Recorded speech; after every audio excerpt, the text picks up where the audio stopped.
Welcome to Y Rush Racing, and welcome to the Leadbelt Enduro, part of the BJEC series. In fact, this is round 3, and we're near Park Hills, Missouri at St. Joe State Park. Alright, so here we are at the starting line, our starting line at least for this row. I got me, there's Huck right next to him, and Kyle and James, and right behind us is Roger in our row. Here we go. Alright, Rob. Alright, so yeah, this is an Enduro. This is not a hair scramble. Hair scrambles are my, obviously, if you've watched me in my videos, you know I tend to do quite a few more hair scrambles than Enduros, but doesn't mean that Enduros are not amazing and awesome, which they are. How they are different: a hair scramble is head-to-head racing for a designated amount of time or distance. First one there wins, and pretty much everybody that you're racing is going to start at the same time as you. In Enduro, not the case. So, still, fastest person to complete the distances, finish those distances instead of just being one long stretch, is typically broken into 3 to 7 smaller stretches. And then instead of everybody starting on one road together, everybody's spaced out. So, in fact, everybody that was on my road there, nobody was in my class, which is BJEC. I was by myself on this row here. And so, yeah, and everybody, there's up to 5 people starting every minute until they're out of people.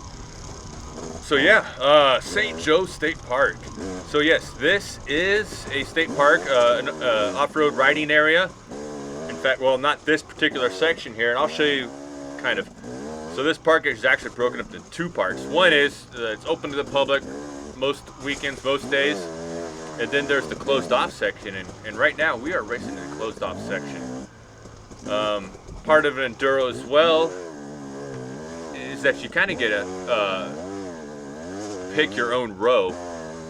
And one of my last Enduros I picked an early row, row 1 in fact, as part of the Hardwood Hills, and it worked out really well. Picked row 5 on this one, and it turned out to not work out so well for me, as we'll find out. So, one of the bonuses being in the early rows, there was less people for you to catch, typically. But also, if there's lots of new trails, there's a lower likelihood of, that it won't be as well as established. And which we'll see here as well, coming up. St. Joe, it's up near Farmington, Missouri. It's kind of like, east central Missouri. About an hour and a half outside of St. Louis, southwest of St. Louis. So I don't know if you noticed or not, but I just went through a gate. That gate is what designates between the open area, which is the side we're on now, and the closed area, which is where we were. So you'll notice a pretty big difference in the type of forest, type of trail. The trails are much more established on this side. We tend to go a little faster because of that.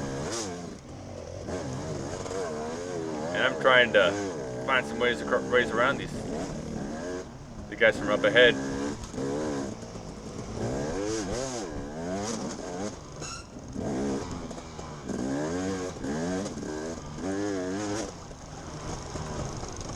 So these sections here, there was 5 tests today. Sorry.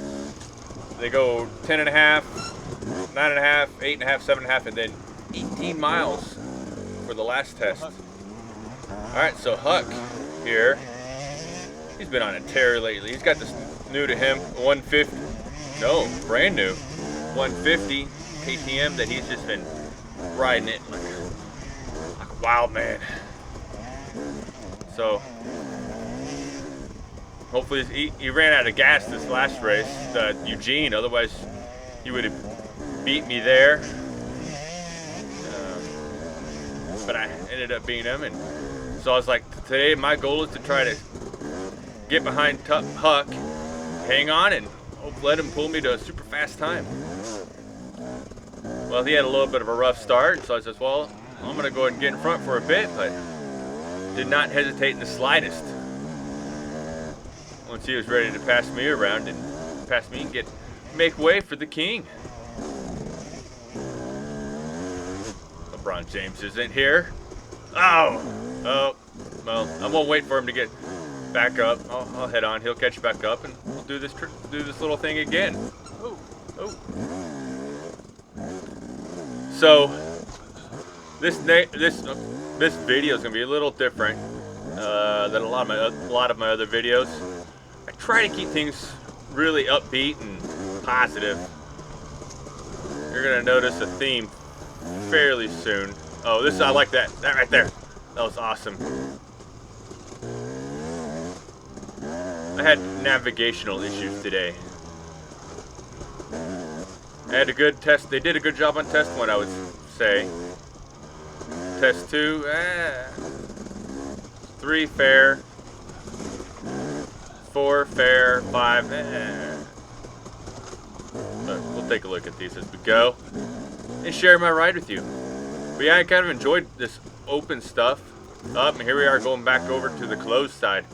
So you'll notice a dramatic change. And when we talked about navigation, I would say that most of our issues came from this side of the park, the markings. So normally, or I should say normally, in years past, there have been national enduros here, the NEPGs. Very slick. Yes. These leaves, it rained here the night before. But the NEPGs were here. And not this year, this is just the regular blackjack, not co-sanctioned with anybody. And so yeah, I don't know if that contributed possibly, maybe subconsciously, to the level of markings here. I don't know. Hope they get it straightened out. I don't know.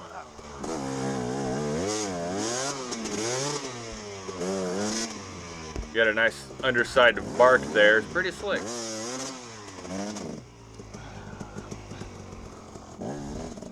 So yeah, it rained. So this is a Sunday race. We started at 8 a.m. So right now it's like 8:15 where I am at this moment here, roughly. But about 24 hours prior to this, I guess it poured buckets for a bit. It got things pretty wet. So if you see any water anywhere, that's because of that. Now, fortunately, because of that, it also cooled it off. So it would have been forecasted like for 90. It was only about 85 today. So it's awesome. Uh-oh. So there was a mark back there, and I don't see anything, and then appearing over this hill, there was another mark. I didn't see any orange. Thought I might have missed something.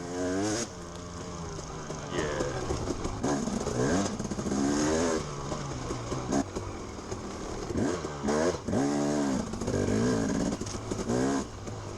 So yeah, the orange arrows are the primary markers. One dove over there to the left, I missed, crossing the creek. Now, that's one thing too, is just they used pretty much relied 100% on arrows when he came to an intersection of sorts, and there was a few places where they put up ribbon, but it was minimal.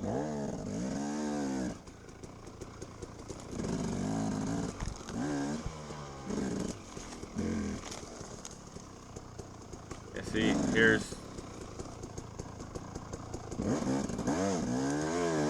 it went off to the right.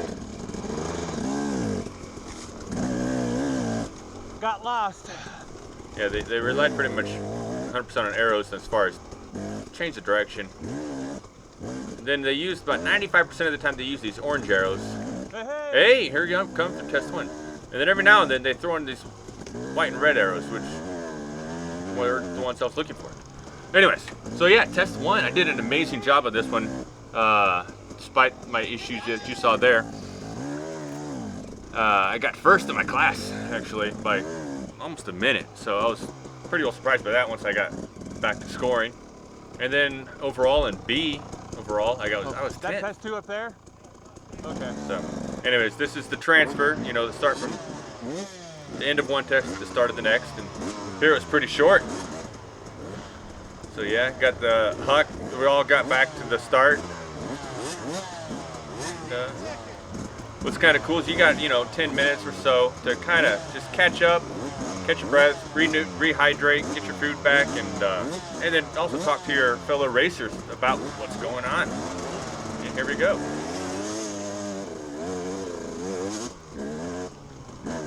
So Huck said, Charlie, go on ahead. I'm having navigational issues. We'll just kind of work together. And that was one thing that was kind of cool is, well, uncool too, but because of the navigation stuff, you could almost keep up with a guy a class faster than you. So if I could almost keep up with an A-rider, because the A-rider makes so many corner misses that I'd see his mistakes, catch up to him as he'd fix it, and then he'd go ahead and make another mistake, and I'd catch up. And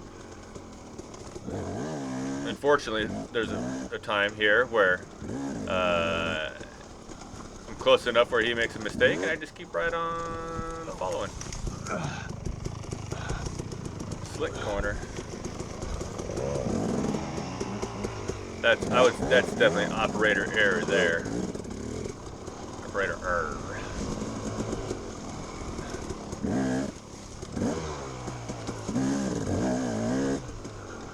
But yeah, this is the as you can tell, there's a lot more low vegetation. Trails aren't wide. We're on the closed side of the park and having fun. So I saw an orange arrow up here, so I was like, I'll just head straight for that arrow, and it put me on the wrong side of a ribbon.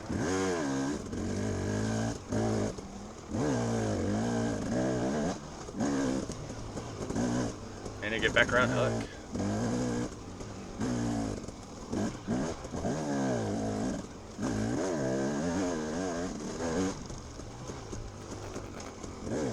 Yeah, so this really enjoyed the terrain that they had to offer here.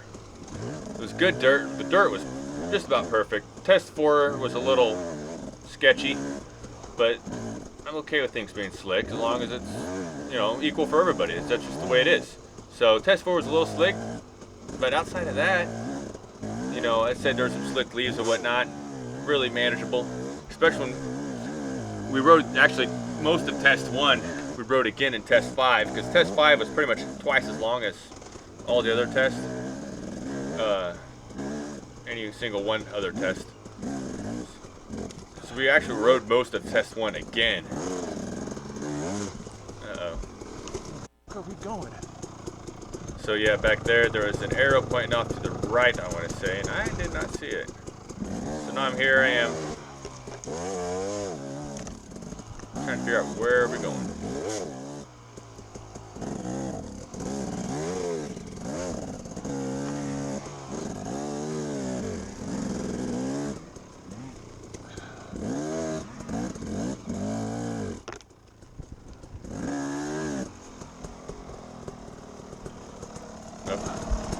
Just saw the arrow. Like that way. Yeah, poor Huck. I believe he is colorblind. So he's having a really tough time seeing these arrows. There it is. Because obviously there's no clear trail here. There's this, but it hasn't been broken yet. It's not obviously a trail unless it's marked. And he had a tough time seeing the arrows themselves. But no excuse for me. I could see that it was an orange, not a green, or whatever color he sees. Uh-oh. Here I go again. This ridge, not on the trail. Like down at the bottom, it went off to the left somewhere.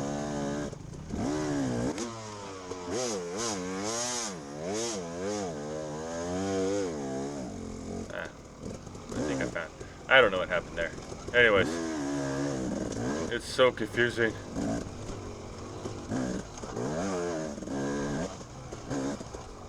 And there was situations, well, you'll see, where we get really off trail. And that I've heard of a few people that, well, I shouldn't say a few, at least one instance of a head-on collision, people just lost. The guy's still racing because he thinks he's on trail. Another guy realized he's not on trail, going back down a hill or something, and yeah, it's created issues, the marking here. Sorry, don't have to be all deadbeat downer. No. Rear brakes and turning don't mix. And don't like to be deadbeat downer. But this was frustrating. It was the talk of the town, let's say that much. But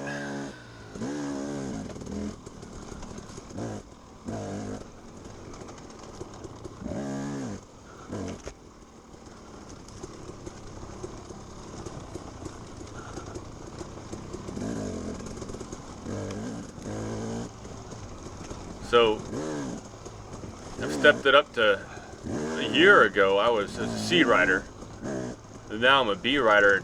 And there's a few things that I've done differently. I've covered this before, but I'll go and talk about it again, because heck, why not? Is one, I'm riding in third gear, unless I have a really good reason to be in second gear, a steep hill or something. And then I try to sit more forward, get my, get up on the tank. I've been working out just a ton more, trying to actually get in shape so I can handle these longer. Oh, not cool, Charlie. Handle these longer races at a higher intensity.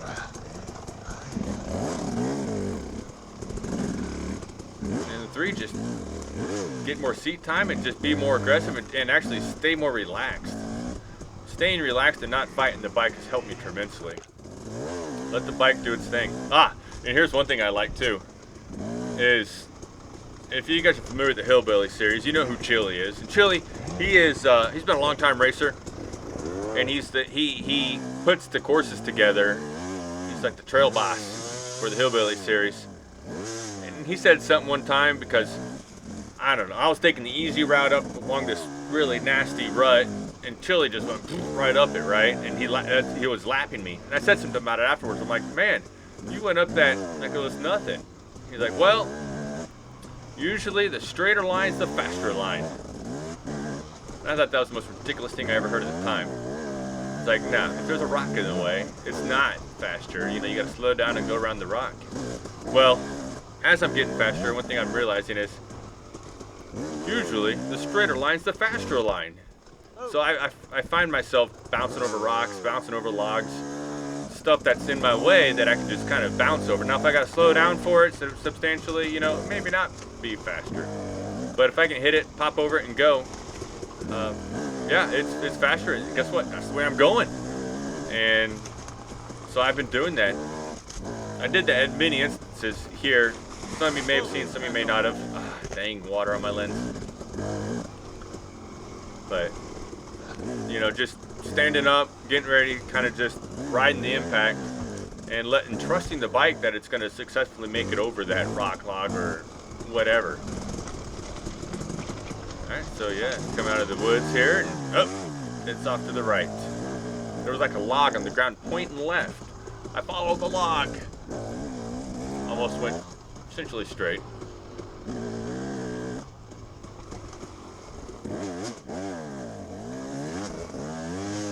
Alright, so back to the closed side. Andy. Andy's my bud. So this is one of those instances I was telling you about where you can keep up with a guy faster than you. So this is Andy. He caught me. I don't know, 3 rows back or so. So 3 minutes back. And because of the turns, you could pretty well, within reason, I guess. I don't see him at the moment, but he can't be too far ahead. Oh yeah, here. See those arrows? Well, I saw that arrow to the right and the one up here to the right. There.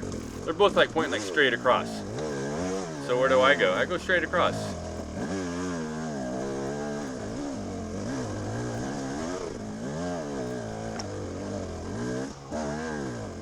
Up this nice big long hill. Over this other road that's not really marked. Down the other side of the hill. Starting to think, I'm not seeing any arrows. Andy's here thinking, I'm not seeing any arrows. So anyways, here we are, spending the next 5 minutes, because we didn't see any trails crossing back there at the bottom of that other hill, saying, hey, I should have taken a right back there. So we didn't do that. We just stayed here and trying to find the correct direction. And yeah, took us quite some time to find the correct direction. Super frustrating. And here we are. And by that time we had a whole herd of people with us, because everybody else was missing that turn too. So I think we had 5 people there by the end. I know it was like me, Andy, Huck, Jared, and I'm not sure who the 5th guy was. Uh-oh, this is the biggie here. See that little arrow over there? Well, I missed it. What I did see was this orange guy here, and that, you know, danger thing, because there's a post right in the middle of the road. Saw that, so that's the way I went. And then a short little while later, right here, are all these arrows to the left. I'm like, all right, I'll go that way. There's a dude up there. At one point, he motioned that come this way. And I thought he was motioning like, hey, come this way, get a run at it to go that way, right? Because that's a pretty little steep hill right off of a 90-degree turn, so you really couldn't get any speed to it. I was like, no, I can make it. So, right there, major screw up. I don't know if anybody else made that mistake. I did. Man, I should be there by now. Yeah, and so I also knew where I was, because around mile 21 is when the end of test 2 should have been. So I was like, and I've been seeing mile markers along as we go. Like, we should be there. I'm so lost. So, getting ready to look. I got my little mile sheet here on my rear fender. I was looking at that. Like, what the heck's going on? I don't know. So I see this guy come along. Like, hey, I passed that person earlier. Maybe. Who knows? So they must still be in the same test with me. So let's just keep going, I guess, because where else am I going to go?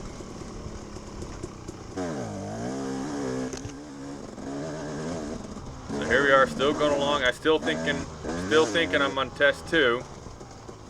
Still have no idea where I am. And I see that guy right there. That is mile marker 22. That means I've got a mile past the end of test 2. And now I'm just baffled. Like, what the heck's going on?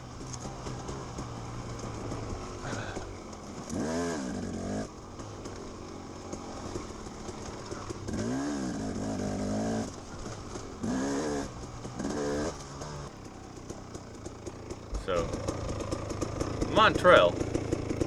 I just don't know if, like, looking at my sheet, like, okay, did I read it wrong? No? Where the frick am I? Yeah.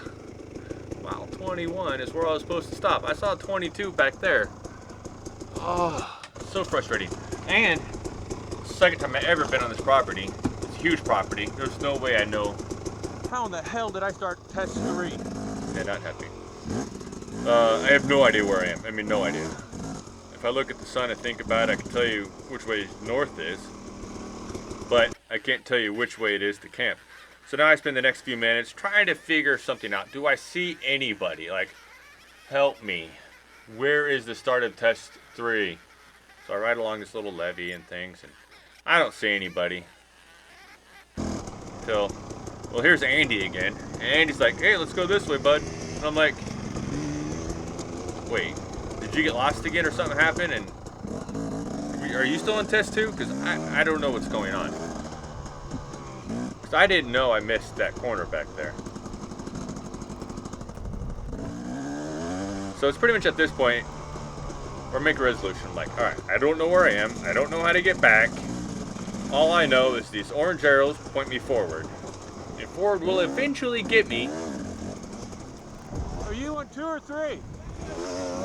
Yeah, so that was Jared asking him, but he had no idea what I was saying. It was like, the only way I'm going to find people that are course workers or whatnot is just keep going forward. So that's what I do. Like, this test already jacked, 2 is jacked. I'm just going to just go and finish 3. And when I pack it up, I'm going to go home. I was frustrated. Highly frustrated. Oh, and then this happens. Start following this guy and again? God. I got lost again. In fact, just rode down this, that marking there is from maybe a half mile earlier, kind of circling, made a big circle.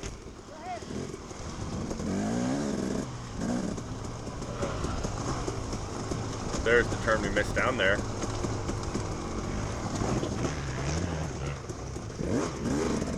Anyways, I know, it's probably the worst video you've ever seen in your life.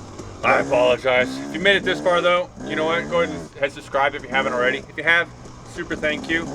I promise I won't be Gripey McGriperson in my next video. Well, let's hope not at least. This was fun. This was a big kind of open sandy stretch here, and you can just open it up.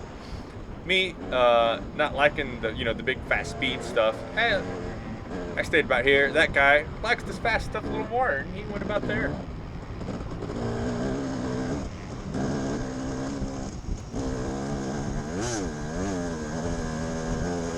Yeah, this is my happy spot right here. And I really wasn't racing for anything right now because I was last. So why risk it, right?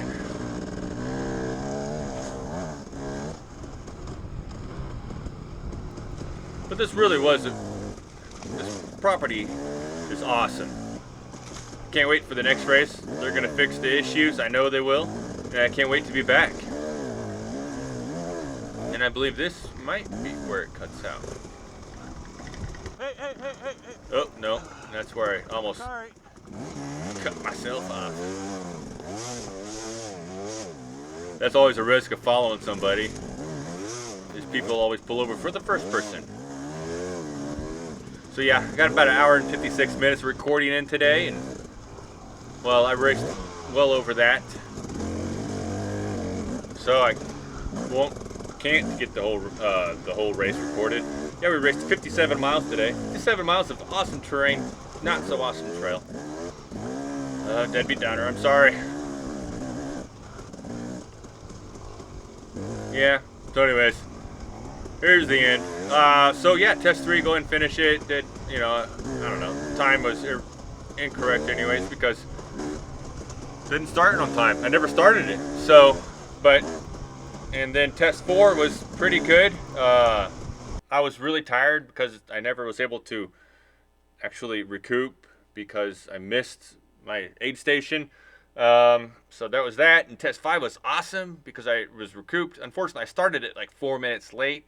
Actually, almost exactly 4 minutes late. So my results, well, I guess I got longer break than I should have, but I really did awesome. So yeah, that placed me in second overall because somehow or another they scored me for test 2, did something for test 3. I don't know. It was all jacked up. I didn't really earn that. Actually, I got 9th place if you ask me. Anyways, thank you, Missouri Mudders, for putting this race on. I do enjoy racing, and I'm looking forward to come back. My next race will be on the 24th. It's going to be Steelville, and it's going to be awesome. If you want to go there or know anything about it, visit www.mhscracing.com, and I'll see you there. Bye.